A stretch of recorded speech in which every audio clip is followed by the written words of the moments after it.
It's Dinky King versus Knuschelbar, and apparently they want to do mirrors. I ain't so sure about that one, bud. Maybe it can be interesting, though. The Abbasid dynasty here on Dry Arabia to open up this best of three. Now, this is the way it works every single time. The first map will be on good old Dry Arabia. It doesn't have to be a mirror matchup, but sometimes they just choose it to be so. So in this situation, we are going to have Dinky King representing good old Aussie land. Meanwhile, Knuschelbar, if you really wanted to make this confusing, he is Austrian. So if you just abbreviate, this is actually a brother versus brother, as it is Oz versus Oz. Admittedly from different regions, but apparently they're both the same.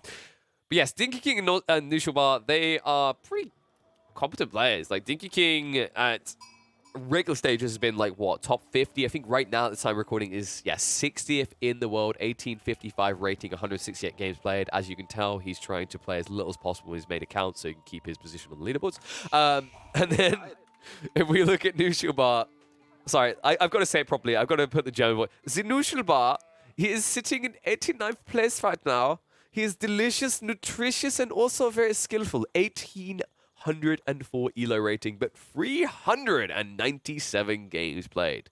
This guy less scared of losing that top 100 position, and considering he's declining in ELO a little bit at the moment, he might lose that top 100. Of course, it doesn't matter as much anymore because the way it works is if you qualified through your ranking on the leaderboards at the beginning of Golden League, you're safe. You know, we don't kick them out. That would be hilarious, but we don't do that.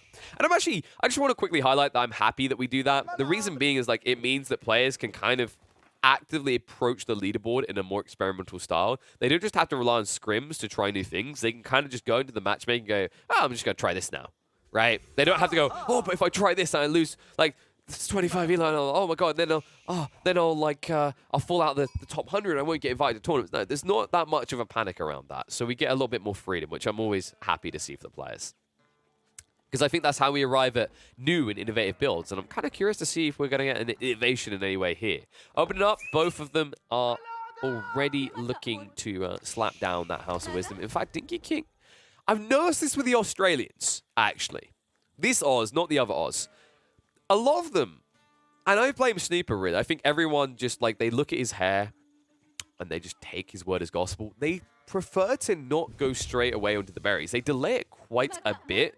Meanwhile, Knuschelbar is already there. He's already gathering from the mill on the berries. Remember the way it works with the Abbasids, so they get the 30% increased gather rate, and they also, with a mill plop down, increase the capacity of these berry bushes to double them up. So a very beneficial thing for the Abbasids to do. But Dinky hasn't done this. Instead, he delays this, goes for this compact on the west side of his base, doesn't extend on the mill on the north side, and is extracting on sheep in the meantime. Now, I'd wonder, like, extensively the maths that would support this, but I do feel like going in the berries first is better, no? Like, you get a little bit more value after 5-6 minutes. And then also, you have a fallback resource, which is these sheep. This actually used to be the reason I always recommended going berries first as well, by the way. If you're up against, like, England, French, whatever, you go for the berries first, you gather as much as you can off them, and then you fall back to the safety of the sheep, knowing it's harder for your opponent to dive because you have a garrison point instantly there. That's why I prefer to leave the sheep secondary. In this matchup, it's a little bit looser because you can argue, well, I don't really need to worry about pressure because we're both TC boomers. That's all we care about. But now we'll actually get a preview of which one actually is the more worthwhile, right? Like, is it sheep or is it berries? Because in this situation, this is one of the beautiful things. When you get mirror matchups, you get these opportunities to, like, extract those vital little pieces of info. Because the smallest things really do make them out. And a pitiful war hit. Oh no, Dinky, no. Oh, they let him out. They let him out. Oh, but the scout, he can't get him. Dinky getting away from his own murder, really, there. I mean, that scout should most definitely be dead. Moonwalking on the spot. Knuschelbar misclicks, lets him out. Oh, but he might still lose him. It's going to be close. He could bait him if he's careful about this. He's healed enough now, right? Yeah, so once he gets past 14, like, this can't kill in one hit. And Knuschelbar's wasting so much time chasing this. It's to his benefit, though, because eventually he's going to arrive in Dinky's base and see what Dinky's doing now. And then you can weigh it up based on like how many people are allocated to X or Y. Right now, though, like these openings, I feel like it's better for Knuschelbar. Although the annoying part, and this is what I was talking about, like small differences make the mile. We can't actually accurately measure whether it is more worthwhile to go sheep or berry first, because Knuschelbar only went for 1 scout while Dinkey went for 2. So that's a 70 food deficit, so we can't actually like instantly say, well, Knuschelbar got to tech up first, so it's better. It doesn't quite work that way. And in fact, when we look at the tech side of things, like Dinkey is now accessing into fresh foodstuffs a lot quicker than his opponent. Wheelbarrow, on the other hand, I believe has already been taken by Knuschelbar. And in fact, when we look at the income per minute, we should see, similar numbers, slight edge over to Dinkey. Yeah, it feels like Dinkey's getting slightly more bang for buck. And he's extending with more people onto the stone line now. I think Knuschelbar, he's got a big issue on the macro side. This is a lot of surplus wood. Just be sitting there doing nothing. He's going to try to go into archer range now, but unless he's looking to get ultra aggressive early on, I feel like this is a suboptimal play. Like, surely in this matchup, your goal is simply to access a second TC as fast as possible. Your opponent hasn't shown any real aggression, and yeah, Dinkey understands this as well. He cancels the racks. He goes to the second TC instead. I like this. This is actually a really solid play. I think Knuschelbar has kind of sacrificed his timing a little with this choice. Luckily for him, like, it wasn't as costly because he had the surplus wood. But what I mean by he sacrificed his timing is, like, he had surplus wood. He didn't need to have surplus wood in this situation, right? If you look at his numbers right now, he could have easily had 2 or 3 extra workers on a stone line, and he would have accessed the second TC even quicker. Instead, Dinkey King, after all that, will get the lead slightly. The berries also now being gathered on both sides, but barely anyone on it from Dinkey. This is a really kind of wacky way to play the opening, I feel. So Dinkey only has enough people and food to sustain his production, which makes sense because he has fresh foodstuffs. He doesn't need that many people in these 5 of food. That can afford the 25 food cost of villages. And it means that he can actually TC boom up to 3, which I think is his intent here. He's got a lot of people working on the stone. He's gathering crap tons off the wood. Meanwhile, on the other side, similar move. Knuschelbar wants that 3rd TC as well. Although I think Knuschelbar, is he flowing more people in food? Yeah, so he did for the moment, but Dinkey switched around. The interesting part, though, once again, is the berries versus the sheep argument. And it looks like Dinkey is now making that switch. So I think what we can take away from these openings is, like, in theory, the food differential isn't crazy huge. What's really going to matter is whether you have surplus sheep over your opponent afterwards to then, like, drag out your timers before you move out to pocket ecos. And I have to say, like, in this matchup, it does look like Knuschelbar is weaker because he's already extracted most of the berries. He only has 5 sheep that haven't been slaughtered yet. Meanwhile, when you look at Dinkey's base, because he went for that second scout, he ends up with 6 remaining sheep, despite the fact that he's constantly gathering off these, and he's only now shifting on the berries. The importance of this is it means that Dinkey King can actually be more greedy because he doesn't have to spread out as quickly. Right? Like, he doesn't have to move out to this berry line here and this berry line over here in no man's land. And it means that less opportunities arise for Knuschelbar to apply pressure. And Knuschelbar, it means this archery range that he committed to does absolutely nothing. And there we go, 3rd TC. Knuschelbar's is slightly better placed in this regard, just because the instant value of the berries and the deer. I don't blame Dinkey for this 3rd TC. I think it's more the generation. Like, Knuschelbar got a juicy one here, like wood, berry, and deer all next to each other. Good lord. But the cool thing is this. This is where now Dinkey gets his value. This TC blocks the enclosure. He walls on the west side here, and then he has all of this value in the back. And it's a lot of value, actually. This is going to open up a lot of potential for him. He's got a huge reserve of stone if he ever needs to go for rush keeps. He also has this double berry, which is going to pad him for a long time. Because remember, with the Abbasids, you double the capacity of these. So instead of these being worth 2,000 food, they're going to be worth 4,000 food. Although weird, honestly, to this day, that all berry bushes aren't born equally. I haven't checked this in detail, but I don't think that the size of the berry bushes is balanced between the two sides. I'm pretty sure it's just random, which is a nuts detail to think about in mirror matchups like this. It's actually a very important detail. So what I mean by that is, like, on the starting berry lines, you can clearly see that Knuschelbar got 6 here. Dinkey got 6 as well. But then we come here, we've got a 6 and we've got an 8. On the other side, we've got 8 and we've got 6 here. But my concern is, like, are these balanced in terms of the location? In this generation, it looks like they're actually pretty fair, right? In that the 8-berry is to the other side of where your TC started in your corner of the map. But I haven't actually checked this in detail. I think I'm going to keep an eyeball on this in the next coming maps, because I'm kind of curious to see if regularly this is done equally by the map seed generation. It's got to be, because it's such an important detail. Missing out on 2 berry bushes, or possibly 4 if you're really unlucky, as the Abbasids or Delhi is huge, because they're worth 500 food each, which is more than a deer. So Dinkey King continues to just extend his safe area. Doesn't want to come out to play anytime soon. And you start to get the feeling we might be in for a bit of a snooze fest. But don't worry, folks. With 3 TCs, both of them going up castle, you know the pressure's coming soon. And Camel Archer's in the field from both sides, so just trying to equally aggress. Neither want to give over full control, but Knuschelbar starting to blink first, invest into more of these camels. I think they're a little bit more obvious. And although Dinkey did go for the Camel Archer as well, and he went for the racks, he went for all this infrastructure, this is less crippling than what I was kind of criticizing Knuschelbar for earlier, because Knuschelbar done it at a stage where it actually directly impacted his second TC timing. Which is crazy, actually, because I think if he had optimized that, it proves that the berries are better. Because he had his wheelbarrow unlocked first, his fresh food stuff was only delayed by 1 villager, maybe 1.5 villager, and then he would have also had his second TC up ahead of Dinkey.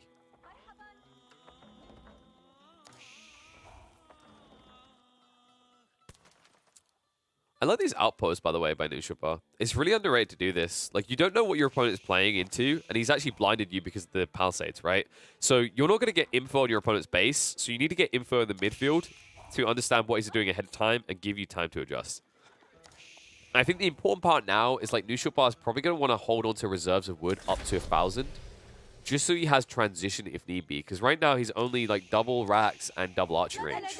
If his opponent goes, 4 archery ranges, he needs to be able to respond with stables instantly. And those are pricey. 150 wood each, and, with the time it takes to produce, you're going to want, 4 of them. There you go. Tech up's complete. Knuschelbar flowing a lot of surplus resource. That should be addressed now. And then we can kind of get a picture of win conditions here. Because right now, Knuschelbar is forcing a latest situation. You can see it already with the mosque being built. Something that hasn't been done by Dinkey. Dinkey now kind of on the clock then. So Dinkey's chosen to invest surplus resources into more military buildings. He now needs to justify this by building up an aggressive force. And, oh, that's going to be problematic. Dinkey, he was so delayed on getting the walls up. And this means that the archers will sneak in.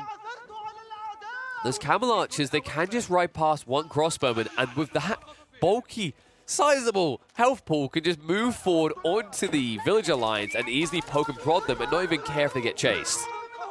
So, denial of the food. Dinkey does have some reserves, and he has split up onto multiple berry bush lines, but this is still frustrating because you can't catch them. Oh, Dinkey, the whole strategy relied on him getting both of those walls up, right, on each side, just making sure there's no easy way in. But Knuschelbar, just with a small vanguard force, is able to now roam around and be a pain in his side. That's exactly why Dinkey's going to do the same thing. This is a potential weakness of these 2 openings, right? Knuschelbar didn't do the walling, but he didn't justify it with additional military forces to punish his opponent for walling himself.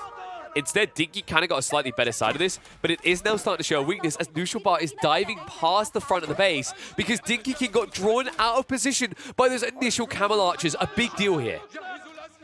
And although they're finally cleaned up, it means the trade at the front of the base is going to be in favor of Knuschelbar. He's going to peel back a little bit now, but he does have the quantity in place to push Dinkey away. And it kind of shows you how these things ripple, right? That all comes from one villager only being pulled for the palisade ball and it being done so late. Had this gone up, none of this happens. You have an efficient force, a defensive force at the front of your base. Instead, you were forced to peel to the back. You take 1 or 2 bad trades at the front. And then you're in the situation where, you probably should have been past the sacred site close to your opponent's base. But instead, it gives him more breathing room. And that breathing room gets used to set up additional outposts in the center of the map. Now Dinkey moving out for that keep drop. Understands that he needs to start taking some firm control here. Because although these outposts are handy, vision-wise and whatnot, they're not going to compare to a keep. And a keep is unanswered by Knuschelbar. Because Knuschelbar, the Abbasids, they have these wonderful things they can do with siege. But notice that there's something missing from here. I'm not talking about the bombards, I'm talking about the trebuchets. You have to build siege workshops to get into those, so they don't have an easy way of killing each other's keeps at this stage. However, the villages, that's a different matter. As Dinkey King, we got a greedy boy in the room, folks. No textiles research, despite the fact he has 3 TCs, means this is costing him more than the textiles would. And although we'll get the keep up eventually, these man-at-arms are getting their bang for buck. Meanwhile, main fight pushing back. Knuschelbar forced to retreat away as the keep is going to be complete. No way for him to stop that anymore. And center control established by Dinkey King. Knuschelbar will need to react soon, and he already got the siege workshop prep, so he is going into the trebs himself. Berries are drying up. Still has the deer, but I wouldn't be surprised if Knuschelbar tries to prep himself for a switch over soon in the farms. Could be delicate, though. I think if he wants to make that switch, it's critical that he gets rid of the central keep.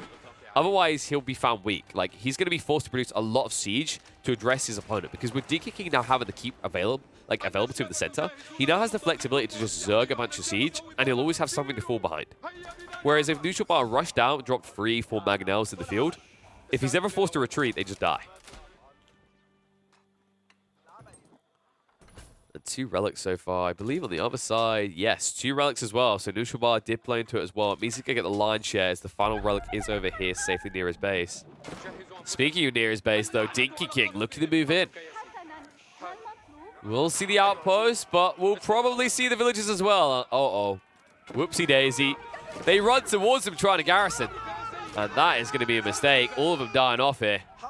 These villages also do not have textiles, so both players making a little bit of a whoopsie daisy there. Never feeling like they were going to come under fire. They're like, oh, no.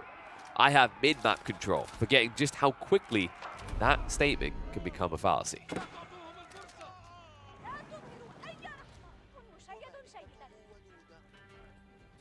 So chill state kind of sets in. Like, the skirmishes right now, but there's no one has really kind of established their win condition, right? They haven't planted the flag in with what the intent is right now.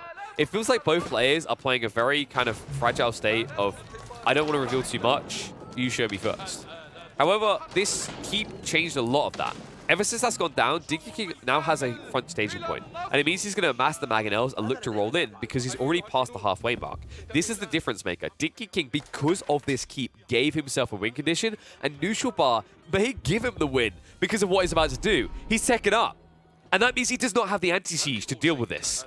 And he has TCs exposed on the front. He has Eco exposed on the front. He's now going to establish his own keep. He needs to be fast, though, and the question is whether Dinkey's going to see it first. And he might. These mangonels, the timing of this might actually just cripple Knuschelbar. Oh my goodness. Dinkey King, he doesn't have the room for Imperial himself, but he does have the position to punish someone who goes that greedy. Keep has to be cancelled. And Knuschelbar, he needs to get wood, gold quickly. Gold is a limiting factor right now. He needs to get these anti-siege out. But in the meantime, mangonel's going to find their value. Targeting on to the town center. Heavy damage being done. Anti-siege being built. Mangonel fire coming out. Spears being targeted. That will force them back, but the mangonels can now prioritize onto the town center. Sprinkles are moving out. And Dinkey King, he needs his anti-siege. He's been a greedy boy and he now understands it. It is wood. He doesn't have surplus. Big mistake here. His tree line is draining very soon. He needs to get a new strong line going so he doesn't fall behind. Dinkey King, he has to know. In an opposite matchup, with no one giving such a clear and decisive lead, how is it that he now has such a bigger army than his opponent? He has to know a tech up is underway. He's going to get confirmation of this in about 15 seconds. He is positioned to punish it, but he needs to make sure he punishes it fully. He can't just go in, snipe a TC and walk away. He needs to do a hell of a lot more, and that one TC snipe is a problem already, as it's being delayed by these villagers who came out to repair. Treb just trying to get through the outpost that has been upgraded. And tech up now complete. Dinkey King has to make a choice here. Does he go in or does he fall back for his own tech up? Look at the numbers. I think he has to go. And he's pulled a lot of villagers. He needs a forward keep if this is going to work. And there it is. He's constructed it, folks. And the Spriels will not be enough to deny this. The textiles has been researched with Dinkey King. Villagers more efficient, able to take shots from the anti-siege. The crossbows are addressed by the spears. Dinkey King with a better composition right now. No front line for Knuschelbar to be able to hold with, and it means his sprue is going to be sniped out. The spearman make it look so trivial. Big mistake by Knuschelbar. And this is all because of the greedy tech up.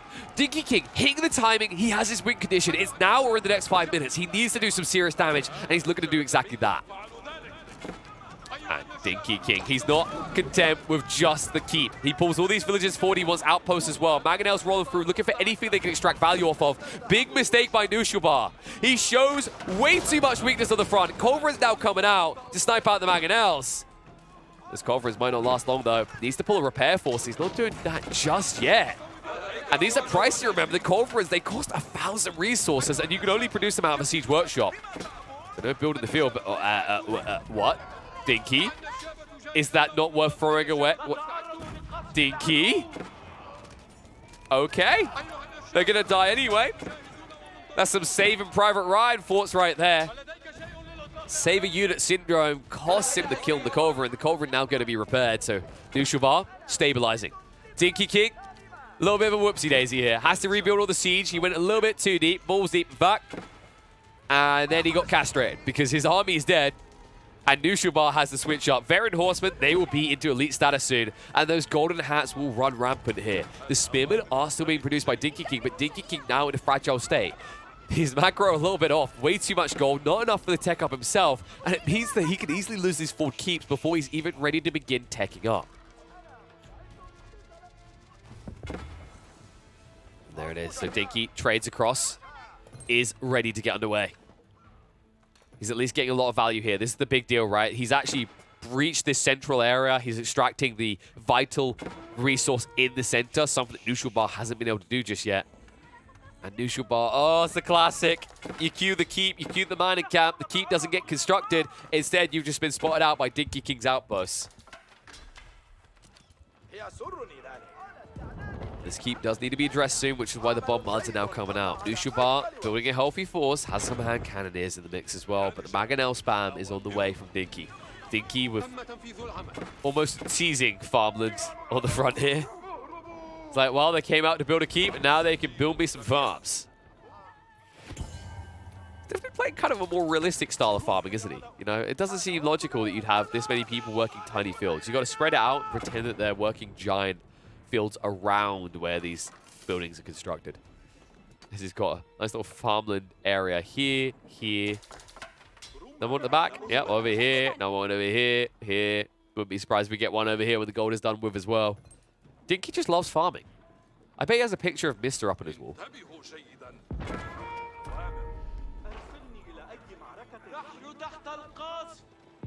So elite horseman now in the field.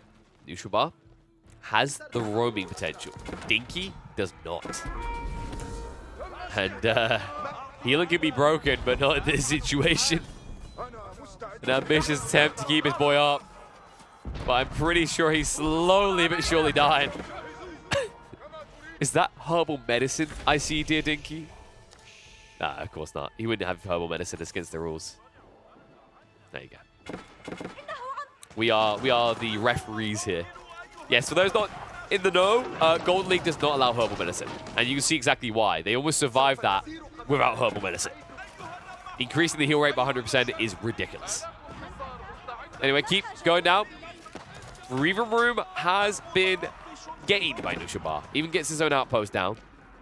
And Dinkey King, he's teched up, but he needs to transition himself now. What's it going to be? I think Spears is good, but maybe someone else in the mix. Like, the cool thing about only Spears is you're able to afford more siege than your counterpart on the other side. The bad news about Spears in this situation is that there's hand cannoneers in the field. And I think the way I like Spears here is if you invest in Culverins. Culverins kind of authenticate this, because then you have really good anti-siege. That's a freebie. The reason anti-siege matters here, by the way, is like Mangonels break even one of these armies. Oh, speaking of which, Mangonels trying to roll in. Looking for their pot shots. Spears engaging. Mangonels looking for the shots. Getting 1 or 2 out. Those shots do track. Keep now being built. The defense by Knuschelbar. Rushed in by the Horsemen. They have a freebie here. The Spearmen forced to go in. Golden Hat upgrade comes through, but now they're out of position to defend the siege line. Second wave incoming, trying to protect, but most Mangonels already dead. In fact, all of them falling. And Dinkey King, not a good trade. He can't even get the bombard. The repair crew, Knuschelbar, doesn't even have to react quickly. He'll be able to repair it afterwards as it looks like it's going to survive on 10 HP. Oh, what is it with Dinkey and low HP siege weapons? He never seems to be able to finish here.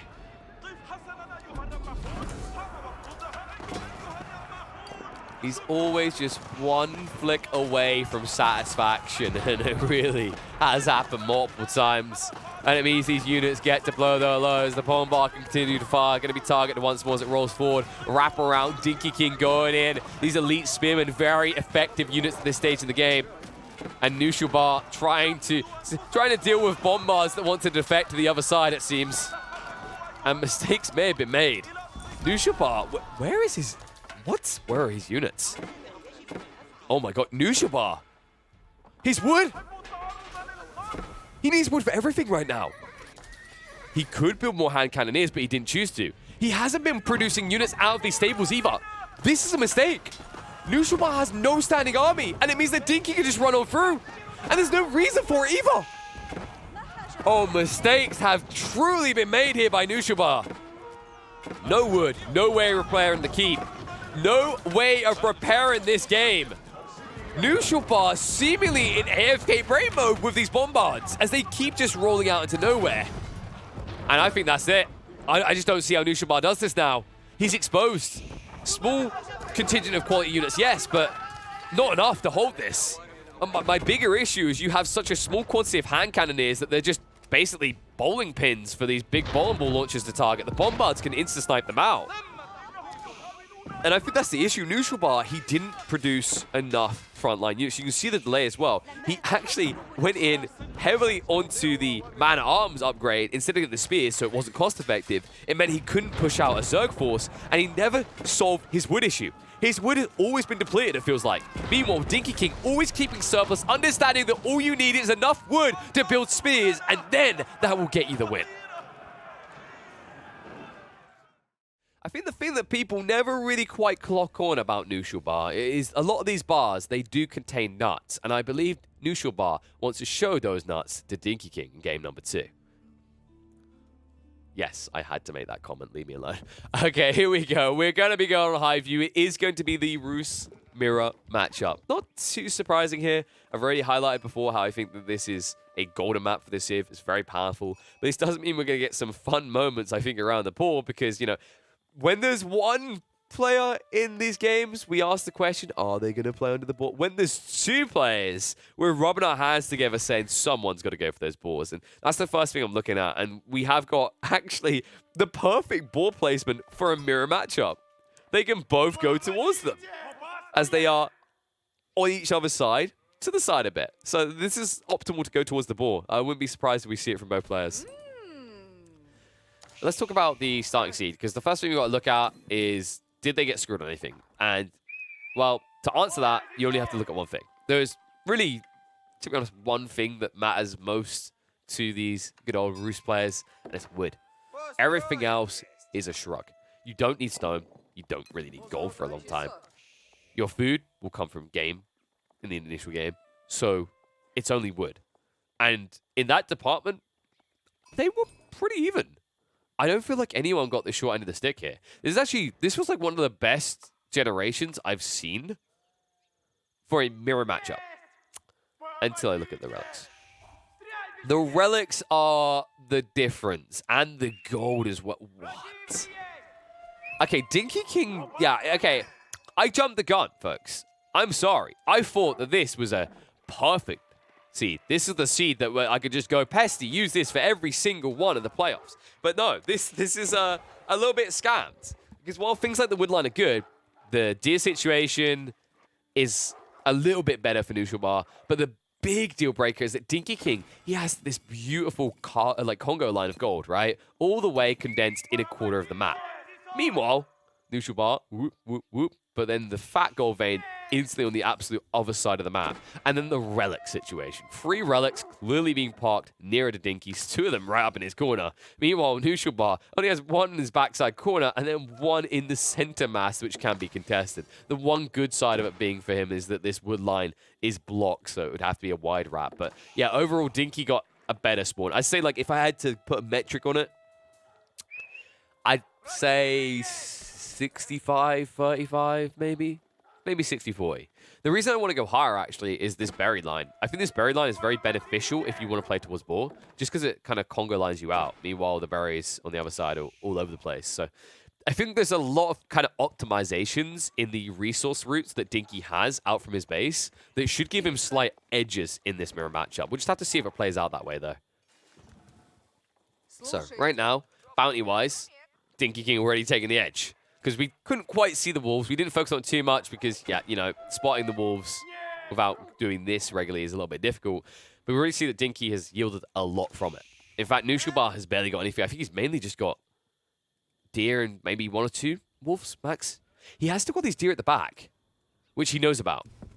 Dinkey doesn't know. Otherwise, he would have yoinked them. But with that being said and done, Dinkey King, what is going on here, bud? A little bit delayed on his tech up, but he does put 1 more worker on it. However, Knuschelbar will get a slight edge. The difference in this, however, is that because of these split on resources, notice that Dinkey is able to afford the Wooden Fortress already, and Knuschelbar is not. So while it looks like he's kind of behind and Knuschelbar got the edge in terms of tech up, that's not true at all. For a start, there's the gold factor from the bounty that's going to come into effect in the next 2 to 3 minutes, but this Wooden Fortress adds up quickly as well. I also wouldn't be surprised if this is the build where Dinkey is going for the double broadaxe, and Knuschelbar, I don't know if he's doing the same. Like right now, Knuschelbar isn't showing an intent to move out towards boar yet. He hasn't gone for the Wooden Fortress because he didn't have the surplus.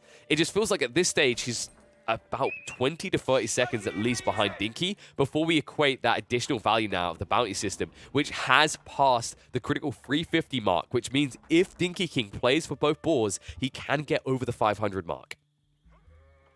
There we go. Wooden Fortress. Oh, new. What? What am I watching here? Wait, is this the double TC play? It can't be. Knuschelbar doesn't have enough reserve. No. He just won. Wait. What? Okay. I'm not sure what he bought there. Was that did he run out of food? Did I just was I so focused on wood and gold I didn't notice the food? I'm trying to figure out what he traded for. Oh, he got pro scouts. Yeah. So he did. He bought. So he sold the wood to get the extra for the pro scouts. That's why. It just happened all instantly. Like I was scratching my head because the Wooden Fortress delay still doesn't feel like it makes that much sense. But I understand why he's trying to optimize pro scouts to the maximum, because in this matchup, like, you're both roots. So there's a chance if you're both playing towards pro scouts, you need to get it as quickly as possible. This used to be the build, but as you're noticing from Dinkey, it doesn't play that way anymore. You don't have to go for pro scouts to function. Instead, he's chosen to go for the double broadaxe, so he's going to get the efficient wooded gathering, and that's going to allow him to propel forward to this critical mass of 3 or 4 military buildings producing units quickly. That's an issue because Knuschelbar is playing a very outdated opening where he's looking to just go straight to Pro Scout's greed, and his opponent will be quick to match that with tempo aggression, with the knight already being built and also the archery range being prepped. Knuschelbar, the issue I see is he maybe gets 1 load of deer. I don't expect him to get more. Just because the aggressive force out in the field, right? That's going to be problematic for him. So I think he's about to walk into a little bit of a problem. The only good side of it for him is that Dinkey stopped at 2 military production buildings. But I do like this opening. By the way, this opening, I believe it was Ethan who done this. Iguz, I believe, was the one innovated this. The opening where you go for the Wooden Fortress into the double broadaxe. It's very powerful. We talked about this before. Like, when you play as the Roos, because the Wooden Fortress gives an extra 20% drop-off on wood, this isn't as much a 15% gather rate. It's actually more than that. Like, in terms of efficiency, you get more bang for buck because you're inflating your wood further, right? So it's more like you kind of have to, in a rough way, I'd say you have to like make it more like 18 to 20% because you have to add in the 20% on top of the 15% gather rate. That's kind of the wacky feeling when you like talk about these additional resource drop-offs, because it does add subtly in a different way to the efficiency of gathering rates. So, Dinkey has got the knights out. They have not addressed the scouts just yet, but they do see them. Dinkey, he's not moving there, though. He wants... Oh, he's a greedy boy. Dinkey, buddy, come on. This is extra greed. I think he's going for the boar kills instead of denying equity. So Knuschelbar is not going to play for the boars anytime soon. Dinkey instead wants the boars first before he addresses the pro scouts, which means that Knuschelbar is going to get a lot of surplus food underneath his TC, condensed, which should allow him to Castle Age Rush, which seems to be his intent. Although he's gone for a stable, he hasn't padded this with a second unit in his contingent. And I don't know if this is because he doesn't see what Dinkey is doing yet, or if it's because he just wants to have that like dynamic force to roam and prowl, and kind of give this guise of I'm playing Castle Age while playing Feudal rather while he Castle Ages up, because you can see his intent is clearly that. It's an interesting play. We'll just have to see if it pays off, because Dinkey, although he sacrificed his own scalability, it does mean that Knuschelbar is going to be relatively weak in the next 2 minutes. There is going to be an opportunity, and Dinkey's already looking to extract value from the opportunity. Moves in, snipes out one of the Villies, and pulls back just in time. Remember, these scouts have no additional value to him right now. It's a bit of a mean thing to say. They do scout, which is helpful. And look at this. Moving out onto the board. Oh, no. This knight can kill them all. This knight. Knuschelbar. Okay, he ate his breakfast bar. He's paying attention now. Wow, Knuschelbar doesn't chase it, though. Missed opportunity there. He actually could have got 3-4 those villages and chased them all the way back to the base. This would have made Dinkey King's move completely suboptimal. He wouldn't have got his value. He would have been idle way too long. But instead, he gets paranoid, peels back when he sees a small group of archers, and it means that Dinkey King is going to make the ball play. He is going to have central control. Although Knuschelbar went for a raiding force, there's a question of what you're going to be able to raid, because there's limited economy that's exposed here. The wood line is somewhat out there, but this berry line is protected, right? Because all the new units being produced as they move out are in position to react to just 1 or 2 measly knights roaming around the sides. And Dinkey, this is thumbs upping him in his mind right now. He's like, okay, actually my timing is decent. It's not as strong as it could be, but my opponent has gone castle and he's only just completed. That puts me in good stead to now harass him. And the rams are being built. And this is the issue. Knuschelbar is in trouble. He only has a stable right now. The only thing that can save him is more military units, but he doesn't have the wiggle room to build them. If 2 rams get constructed quickly by Dinkey, he'll be able to instantly aggress onto any building that Knuschelbar attempts to build. Knuschelbar, in the meantime, extracting a little bit of value himself, now ahead by 2 eco units. But the rams are up. Dinkey understands he's on the clock. His win condition is now. Knuschelbar's unlocks in 5 minutes, but Knuschelbar already going for a siege workshop instead. This is actually really smart. I don't remember the last time I saw a player make this choice up against rams. It's a solid one, though. With the bonus damage, you'll actually kill them from long range, and you don't have to sacrifice your villages. Meanwhile, if he went for, like, a Rax, or he went for an archery range, the units are slow, they're clunky, they take time to breach the fight. And also, because your opponent went for archers, if you then have to rush villages out to burn down these rams, these archers are going to snipe you.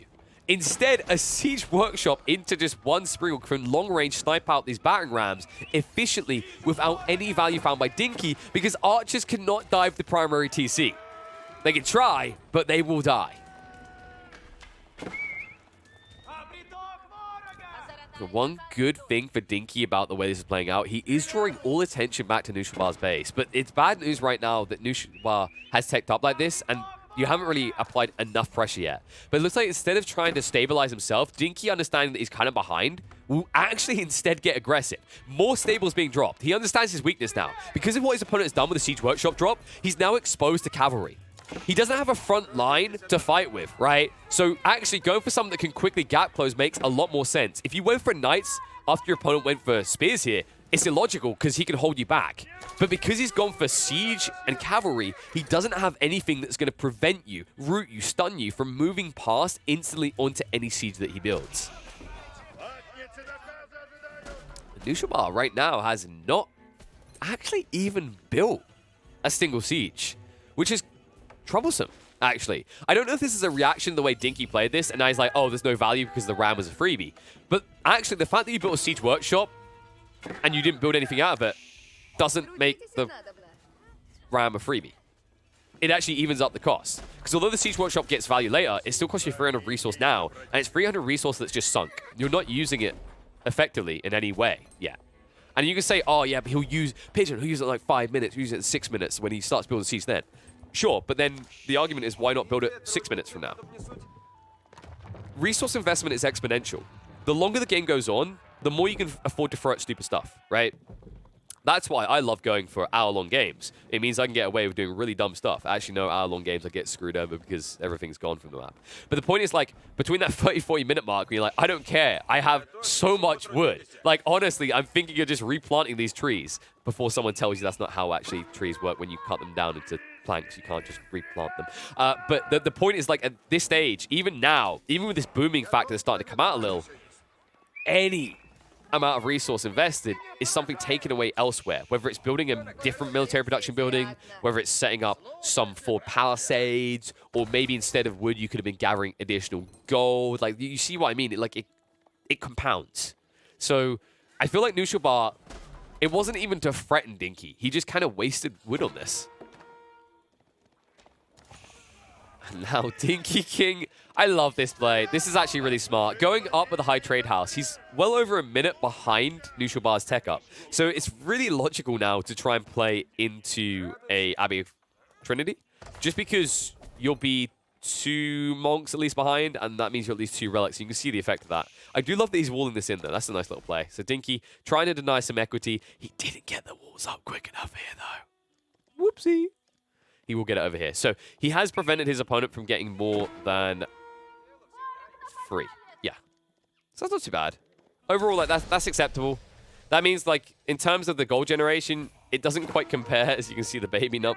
Actually, why did he place the high trade house here? I'm going to assume this is based on efficiency. Like, he didn't want to lose villager production time via idling.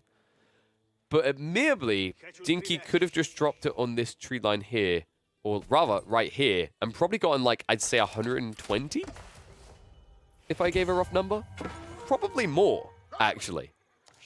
But we won't focus on that too much, because, like I said, I think he just wanted to min-max his tech up time without having idle economy. And if he puts them out on the front here, like, he is playing up against knights, right? So if he builds out here, that's more exposed villagers running around naked in no man's land, and Knuschelbar might have knights nearby.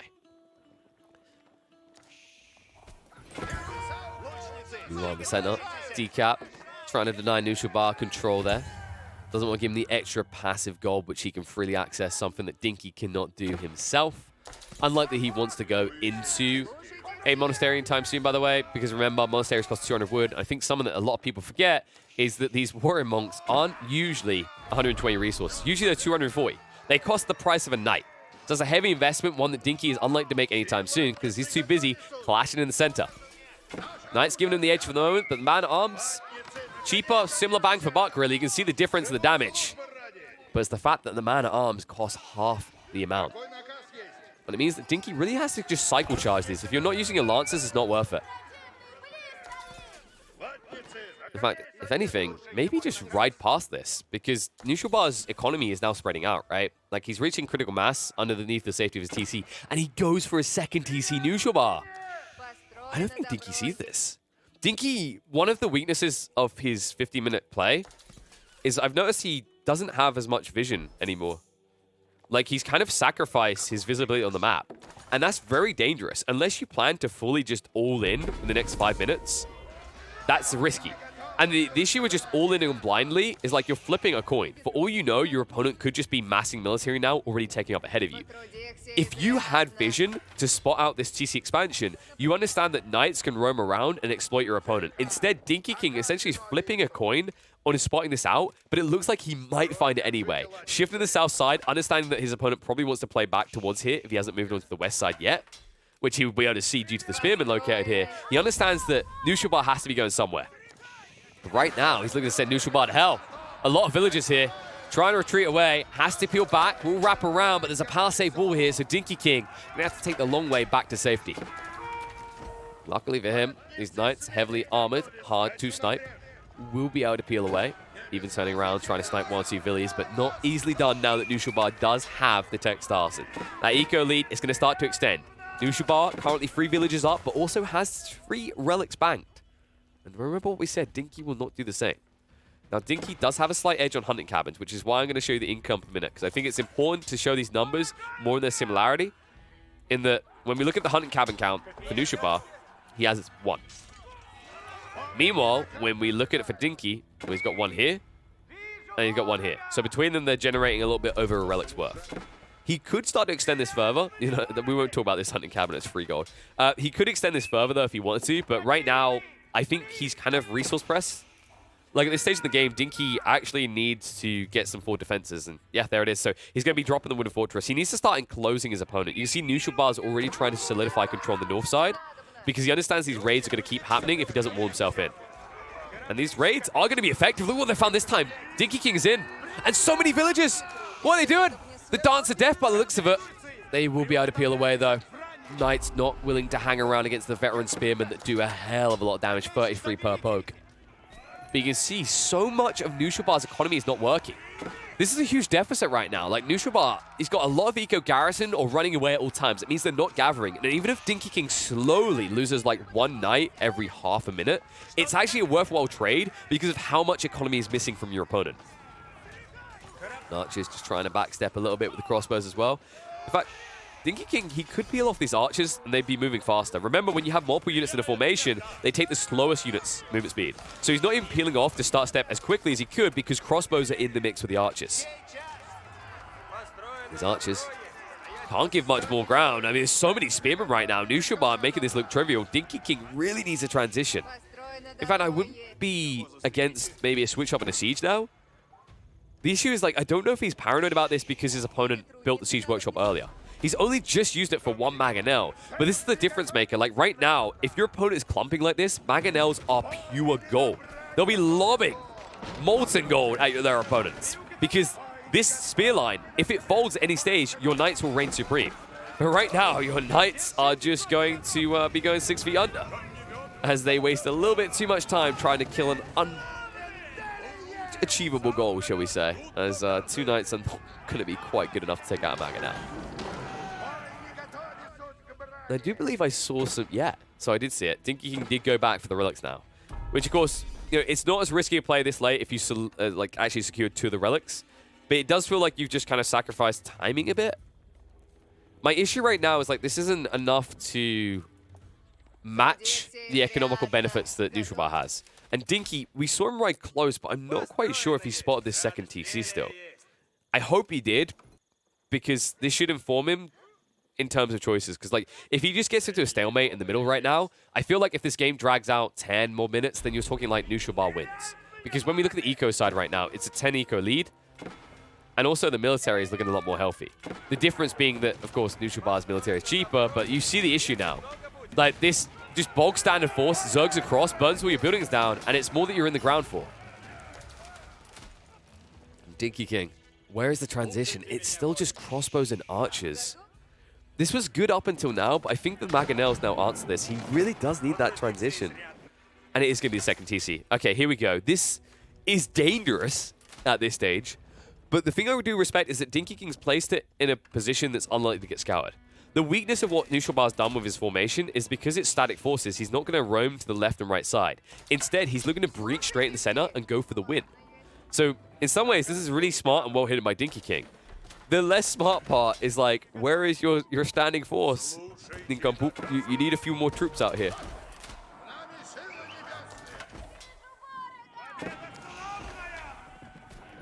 It looks like he does go for the sprawl first. And Knuschelbar... Dog, we gotta talk. This is a lot of gold to be flowing. You could be affording a lot of siege right now. And instead, he's only now pushing his second Mangonel. He's so fixated on this fort keep, it means that Dinkey's going to actually get a lot of time to build up his own siege army. In fact, I wouldn't be surprised if he builds a second siege workshop soon. He just needs to stabilize his gold. That's the one issue for Dinkey, is he's not really extracting that much gold right now. Only 8 people working there. But with the second TC, that will accelerate. So I expect in the next 4 minutes, maybe, a second siege workshop should appear, and maintained production should come out of it. Knuschelbar. I don't feel like he's accelerating, actually. That's the worrisome thing about what he's done here. His macro play, we talked about this in game 1. Like, he mismanaged his economy on the wood. He's kind of done it again. He's got way too much gold and way too much stone and no way of really fully utilizing it. You can see he's kind of extending around his opponent's base, but this isn't your, I'm going to end the game with this keep drop, right? It's not a keep in your opponent's base. It's a keep on the edge, which Dinkey can look at and say, I'll address that later. Spears rushing in. Dinkey King trying to build up the defenses quickly here with just a few villagers, holding his opponent back for the moment. Needs to spill those Sprinkles away. And the chase in, not optimal for Knuschelbar, kind of sacrificing the main fight as the crossbow get value against the man-at-arms. And look at the Spearmen go. They can barely gap close on the Sprinkles. And so many of them are going to die if they keep going deep like this. They have to pull back now, but that is not a favorable fight. Knuschelbar, we mentioned the macro, and almost in keeping with how game 1 went, we now come back to talk a little bit about the micro. Good news, at least for him, is he still does have his opponent pinned in. And also, if he wraps to the north side, he will spot this expansion, and there's a lot of villagers here. Not enough room to protect them all either. With a keep going up. So it looks like Knuschelbar, he's identified his win condition. He's going for Sacred Site control. He doesn't want to break Dinkey King's base, he just wants to chip away at it. Understandably so, like, it's going to be very hard to make an emphatic assault when your opponent has this many Sprinkles in the field. In fact, Knuschelbar, he could make this easier on himself if he started utilizing the stables to build into Horsemen. Horsemen could be a really big deal to break his opponent, and that's something he can afford. Like, he's floating a lot of food, but instead, I think Knuschelbar's intent is to play for that win condition of Sacred Sites and enable it further by getting Imperial Age, which he now has the resources for, and Dinkey King is nowhere near ready for himself. And here we go, Rams being built up. Dinkey King, he knows he needs to break out. The problem is that this all feels like a bait. He identified what we did. Oh, Knuschelbar's win condition is Sacred Sites. But as we can see, with the numbers he has accrued, his win condition can quickly now change back to a decisive break of his opponent's base. Landmark victory can come quickly from this. High Armory being built, and because that Siege Workshop is closely located by, he's going to have 3 Siege Workshops with a bulky discount at 20% less on the price of the Siege. Not to mention the fact this addresses the Springle Battalion that Dinkey King has built up. He won't have the range to answer this, and because he doesn't have cavalry of his own, he does not have the means to gap close on the siege line. Knuschelbar is about to reach a whole new power level. Dinkey King. Full in, really.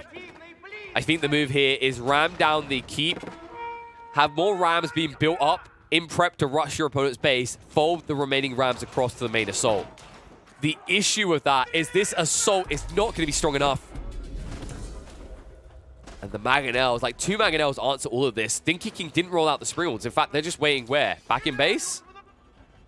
Did they get sniped fully? I think they might have got sniped. Even the Rams aren't good enough. They're going to fall. Dinkey King, it seemed like a good bait, but I think you just baited yourself. And I think he knows what's coming as well. Tech up is complete, and this army is nowhere near big enough. The Ram, he instantly cancels it. Oh, no. Dinkey King's big brain strategy has turned out to be swollen brain. He needs to go consult a doctor because it's just not going to work here. This game will go the way of Knuschelbar, and we will need a third one. Because it looks like we need a third game. It looks like it is going to be blue on blue. But don't worry, it's not a mirror matchup. No, we head into game 3, and it is going to be the Mongols versus the French. We finally mix it up a little. It's not just the same old... Actually, it's the same old. We're here on Highview again. But, you know, we should get quite an interesting early game, because the kind of funky one about the way these two civs play is this used to be your classic aggressor on aggressor style, right? You used to have your French and your Mongol players playing hard in the feudal, rushing out, trying to just boom, boom, zoom, zoom around. That's changed quite a lot, actually. The new era of the Mongol Empire, ironically enough, playing out a little bit more like the, shall we say, the real historical version. They chilled. They settled down. They were done with their raiding ways, and they decided to become like this kind of civilized people, adopting the Chinese ways. They became a castle-booming civ. And I wouldn't be surprised if that's Dinkey's goal here, especially with this generation. However, one weakness that there is this Uvu placement right here. This is Uvu placement more than Uvu. Definitely not an Uwu. It's so far out in no man's land, and this is something that a tempo civ like the French will exploit. Also, tempo civ. I think it's a good thing to kind of highlight and explain what these terms are, because I honestly think like they're pretty useful terms. Also, if everyone picks it up, I get to shuffle my tie and say, I created that. So a tempo civ is a civilization that dictates the flow and the timings. So critically, like, you're looking to kind of choke your opponent away from certain strategies. You're looking to, like, control the ebb and flow. Tempo civs would usually be French, English. They look to set the tempo. The French player in this situation, Knuschelbar, should be able to do that fairly well due to this Uvu being in no man's land. The awkward issue for Dinkey King is that Dinkey King has this Uvu out in no man's land, but if he wants to go for the Castle Age boom, if he wants to get the optimal timing, he needs what this Uvu gives him, which is increased production rates on sheep at pastures. Now, he can survive in a condensed economy without this, especially considering how close his gold is and how big his woodline is, but it does cripple his timings and will delay him by another minute, maybe a minute and a half, depending on how this plays out.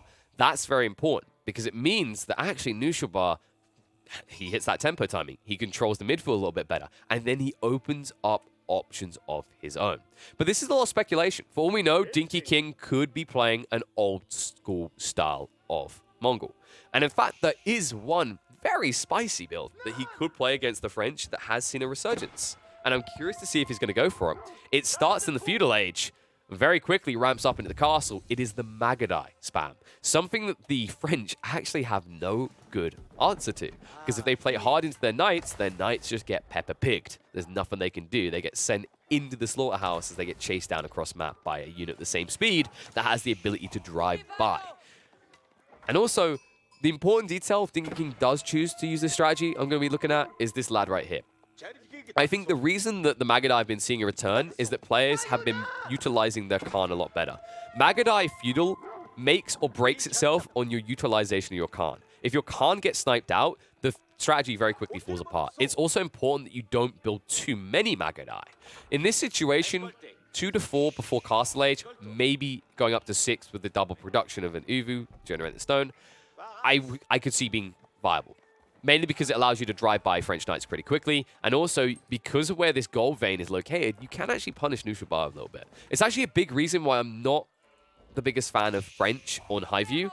The generations tend to be a little bit loose on the gold vein, and it means that against any range composition civ, they can usually kill your villages. And what is French without gold, right? Like, they are, I don't know, people who bang Benny's mum. That's pretty much all they are. They need it. They thrive on it. Everything they want to do as the game scales relies on it, right? They want to have their knights. They are very priced in the gold. They want to have the arbaletriers. Well, they also cost gold. So if you can actually just snipe this away from your opponent, it denies a lot of the game. And the big issue you have if you're Knuschelbar is this is only a 4K gold vein near your base that's already exposed. After that, it's out into no man's land, my friend. And Magadai, as I said, is something you cannot gap close on. Even more so if Dinkey ever sets up forward outposts. Speaking of outposts, trying to construct one. Double scout's going to be frustrating though, so we'll have to pull that one back and send out more villages. I like this doing this. This should actually give him a little bit of compass control to go for the pastures still. And he will need these pastures. He's got limited sheep. I think actually a lot got yoinked away, maybe, by Knuschelbar. He's just been gathering from them so damn quickly. The other cool thing, by the way, that this does for Dinkey is it extends his timing and delays the need for pastures because he can then access this berry line fairly easily. We'll have to be somewhat careful of the knights, but the difference maker is now the Yam movement speed. Look how quick his villagers go. Zoom, zoom, baby. 1.29, and that's before we've even got wheelbarrow complete. Then we really are zooming. And that's before we even talk about things like formation shuffles.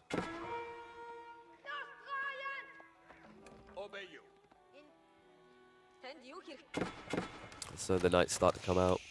Khan does force him away. Interesting that Knuschelbar fully pulls back already. I would have expected this after he saw signs from his opponent, but looks like there isn't going to be that sign. No Magadai coming. Dinkey King is just going to go for the Turtley barracks, which is a feasible strategy with this layout. Because everything in his base is so condensed, a small contingent of spears will hold back the knights long enough to unlock Castle Age, which I think is the win condition right now. Knuschelbar, if he wants to win this, he needs to drag out this Feudal Age as long as possible. And yeah, that's what he's looking to do. He even goes to the archery range to ensure it.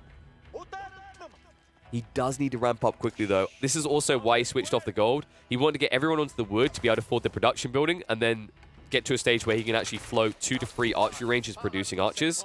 I think his timing is probably about 15 archers with 3 or 4 knights by the 9-minute mark to feel confident. Maybe 10. But if he does it that way, he needs a blacksmith as well, because he will have to ram to breach this base.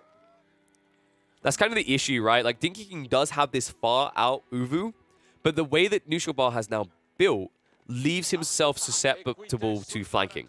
Because usually when you see this layout in the base, you're like, great, my knights can dive in, they can frustrate, we can burn the Uvu. The issue you have is like your archers can't do the same.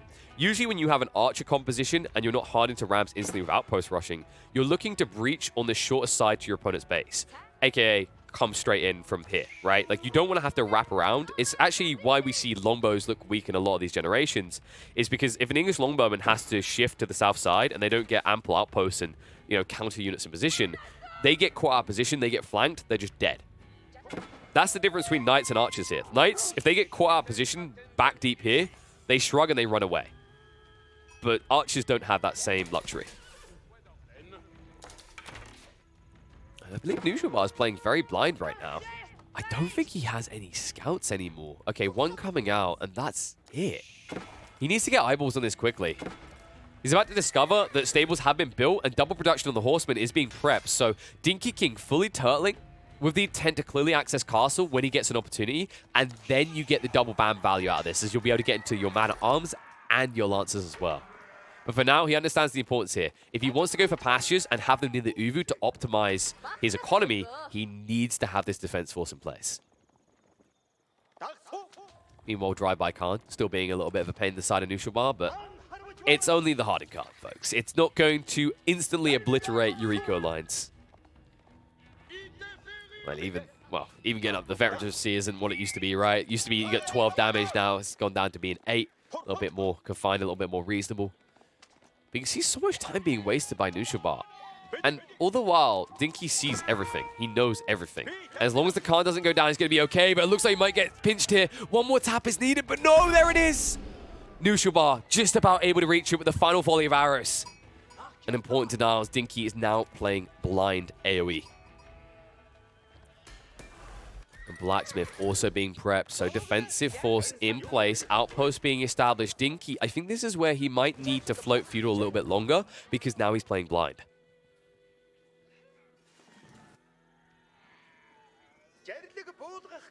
The good news, at least, like we talked about before, is that Dinkey does have a lot of natural defenses. You notice that he can't be breached from the east side at all. You have to wrap around on the south here, which once again puts you out of position. I actually think Dinkey, this is probably the best woodline generation you could ask for. It buffers against an archer aggressor, because we talked about this, right? Like, you have to run longer to reach around to these areas. So you can't really go south. I don't feel like Knuschelbar will ever be able to go south with this formation. He can only breach north, and it does make him predictable, and it means that Dinkey King should be able to easily respond to any engagement. And Knuschelbar now going for the Holy Trinity. Never actually bothered to ramp up the archery production, which was a little bit surprising here. It does somewhat work for him because his opponent hasn't built into his own Trinity. He doesn't have any range units. But I do also feel like Dinkey King has the padding now to go castle, because you're going to be delayed. Your timings are now very skewed if you're Knuschelbar. Like, if you actually went into the second archery range, into a blacksmith, into siege engineering, I think you're ready to breach with a defense force to protect that ram by 10 minutes, like that goal we talked about, right? But instead, while Knuschelbar has somewhat reached the number we were talking about, getting close to that archer count where we live with 15, right? He got 12. And he has got 3 instead of the 4 knights. He would have actually had that number we were talking about if it wasn't for the racks and now the spears production. So, kind of a missed window of opportunity. I think this is the paranoia playing in because Knuschelbar chose to play blind. Whether you think this choice is right or wrong, I think it becomes better informed if you bother to have a scout in your opponent's lines, keeping an eyeball on what he's producing. But because you weren't able to do this, because you only had 1 scout, you didn't want to sacrifice production, and you want to keep it with your main army so you can see in the tree lines, it does mean that you don't actually have this vital info about how greedy Dinkey's just been.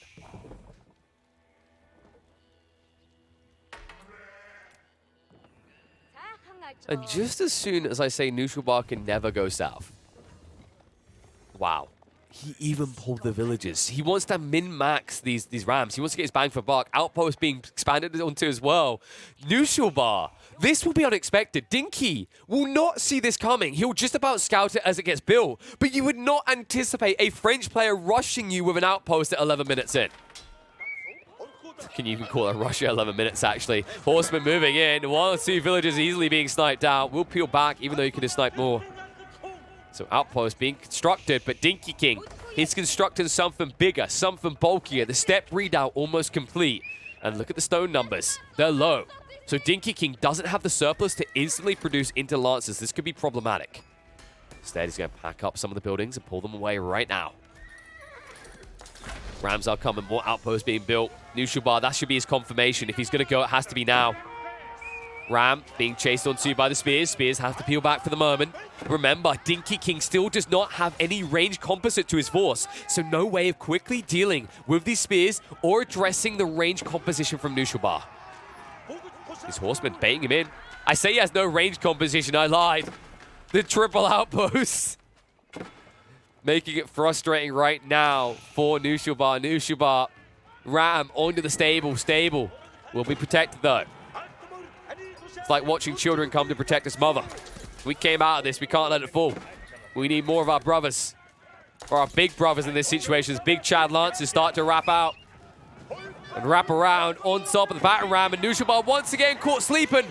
That ram, that's a heavy cost. He's got enough for another one. But he really wanted two at this stage. He really wanted that oomph, that va-va-voom that breached this Uvu battalion quickly. But now, all of a sudden, Dinkey King buys himself another minute. Knuschelbar, every outpost is delaying his scalability on the ram count. It is getting him these arrow-slits upgrades, but that's all it's getting him. Meanwhile, think what Dinkey King can do now. He can start getting into the Springwood upgrades if he builds new outposts. Instead, he forces a fight. He goes in deep. The archers weren't quite paying attention at first, and the lancers able to move in now. Barely any spears left. Knuschelbar in a bit of trouble here. Needs to get more troops out quickly. If anything, he needs a second Rax, but it's just not there. Knuschelbar will push Dinkey back again. Dinkey staying in range of the Yam, keeping himself juiced up, always able to disengage quickly. And the amount of arrow fire coming in over here. One fires at Mongol building. The Mongols pick up the arrows. They load them. They fire them back at the French building. The French people pick up the arrows. They fire them back again. It's just a weird circle jerk of arrows. And it really isn't achieving much for Knuschelbar. He needs those rams stat. And this is the all-in investment. If he loses these rams in the next 2 minutes, game is flatlined. He needs to get value out of them. And already Dinkey is like, nope. Those pastures are way too easy of targets. Roll them back, boys. Oh no, you set up outposts in my base? Let me just move my base. And he can, by the way. There's an Uvu back here. This Uvu's almost depleted, and he's got a backup one over here. Any stage, he can recover his military district behind him. Burns on the side. That's 50 resources. Going to Dinkey King. And Knuschelbar, did he lose all of the villages? Oh my god, he did. I think Knuschelbar lost all the villages. Wow, that's a big hit. Knuschelbar is now 2 eco units behind Dinkey King after all this. And Dinkey King keeps poking and prodding at the reinforcements because his veteran Khan can afford to do so. Even sniping out more villages the whole while. This is brilliant. Knuschelbar being forced into suboptimal trades here, looking to turn around onto the Uvu district. But like we said, Dinkey can peel these back, and he can also build more outposts near his TC. The Great Migration is proving a great migraine for Knuschelbar. Lancers, they can get some free hits here. You just notice Knuschelbar's not paying attention again. Torches throw in. Oh, and Dinkey's not paying attention either. That's heavy hits. A lot of damage being done. Several Lancers are going to fall at this rate. What is he looking at right? Oh my god, it's the Khan! He's not paying attention because his Khan ran in. And he was shifting to the north side to establish near the Uvu. And instead, as a result, he loses his main army. Whoopsie daisy out of Dinkey. I really was looking for Donkey Kong in this one. Definitely not Donkey Dong. Definitely Diddy Kong, if anything. Living up to the first part of his name as his force looked a little bit too babyish there. Didn't quite have the punch to get through these rams and didn't have the eyeballs on it to peel them back quickly. It's a costly loss as well, as those lancers are not cheap.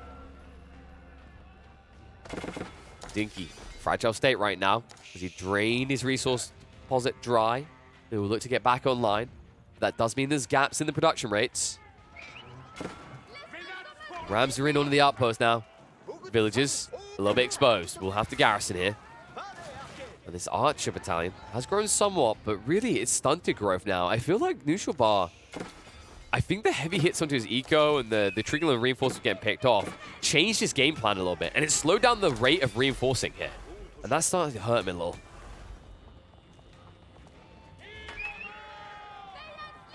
Meanwhile, now it's man-at-arms. He says, okay, I actually don't have to come far for the fights anymore. The movement speed, you're out of position, buddy. Trying to get on the villagers. Dinkey King not phased, still gathering. He baits them away. They're aggroed on 1 or 2 villagers here. They're going to take the fight. Man-at-arms are in, though. Spears trying to burn on the Rams. The Rams not looking healthy right now. And the count on the army for Knuschelbar is starting to deplete quickly. Remember, these Knights never got upgraded. And the longer than this fight, the less damage they do. Royal Knights, after the initial charge, they get their bonus damage for 3 seconds, but then it dissipates. And it means that the man-at-arms are starting to reign supreme. Villagers moving out, trying to burn down the Rams. More villagers going to be exposed, but that's just more torches to be thrown onto the Ram line. And archers will try to trade out as best they can against the no textiles villagers. But most of them will peel off, and the army is going to be repelled, and Knuschelbar is only halfway ready for his castle age, with no real standing army. You see that last of the archers going to be cleaned up. Knight needs 1 or 2 more taps. We'll try to find his bang for buck before he goes down. Unable to do so. And Dinkey King, I think he knows. 18 people working now on the gold. He needs mass gold right now. He can trade for whatever else he needs. He just needs to get an army out quickly across the field because he realizes Knuschelbar just threw the game away with that move. He lost full control. He got baited from the south to the north side. Yes, this was dominant here, but without the assistance of the outposts, there was nothing that you had to buffer this assault. And it meant that once you went in, there was no going out. And that is why Dinkey is in full force on the gold line. He will ride quickly. And oh, look at that. Knuschelbar even made it easy for you to get into his base. That's a very thin-looking wood line. Thank you. I think that's a whoopsie-daisy angel if I've ever seen one. Oh, Knuschelbar. Well, if we question Dinkey King's late second TC last game, we've got to question this one from Knuschelbar. Because this feels very late. And I have it on authority from the winner of M4C that double TC doesn't win. You've got to at least go triple. He didn't add in that second part, but the last part there, but we've seen the triple TC work.